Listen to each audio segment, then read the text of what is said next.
ప్రభునందు ప్రియులైన ఆత్మీయ సహోదరి సహోదరులందరికీ మా రక్షకుడైన యేసుక్రీస్తు నామములో శుభాలు వందనాలు తెలియజేస్తున్నాను. ఈరోజు దేవుని స్వరం విందాం. దావీదు గారు రాసిన కీర్తన 141 అధ్యాయము 5వ వచనం.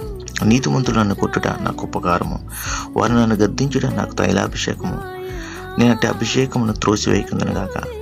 దావీదు గారు దేవుని యందు విశ్వాసం ఉంచి దేవుని చిత్తానుసారమైన మనుషుడిగా జీవించాడు. అటువంటి వ్యక్తి నీతిమంతులతో సహవాసం కోరుకుంటున్నాడు, నీతిమంతుల యొక్క గద్దింపులు కోరుకుంటున్నాడు. ఎందుకంటే వారు దేవుని వాక్ ద్వారా అతనితో మాట్లాడారు కనుక, దేవుని వాక్ ద్వారా అతను గద్దించారు కనుక, దేవుని వాక్ ద్వారా అతని యొక్క పొరపాటును తెలియజేశారు కనుక అతడు తను దేవుని మార్గం నుంచి తప్పిపోయిన సరిదిద్దుకోవడానికి అవకాశం ఉంది. ఈరోజు మీరు నేను ఎవరితో సహవాసం చేస్తున్నాం? నీతిమంతులతో సహవాసం చేస్తున్నామా? దుష్టులతో సహవాసం చేస్తాము? దుష్టులు అయితే మనకు కీడి చేయాలని మనం పొగుడుతారు, మన పాపంలో ఉన్నప్పుడు గద్దించరు, కానీ ఇదే సరైన మార్గం, ఇదే సంతోషించే మార్గం అని వారు మనకు నేర్పుతారు దుష్టులు. అలాగే నీతిమంతులు అయితే అలా కాదు. ఎందుకంటే నీతిమంతులు వారు దేవుని వాక్ ద్వారా మనతో మాట్లాడుతుంటారు, దేవుని వాక్ ద్వారా మనం సరి చేస్తుంటారు.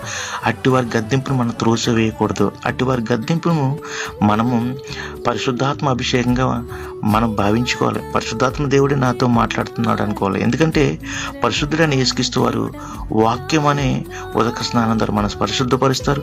పరిశుద్ధుడైన యేసుక్రీస్తు వారు వాక్యమైన ఖడ్గం ద్వారా మన సరి చేస్తారు. ఇటువంటి ధన్యతను మనం పొందుకుని అనేకుల్ని దేవుని మార్గం నడిపించే వర్గం గాక. ఆమేన్. అందరికీ వందనాలు.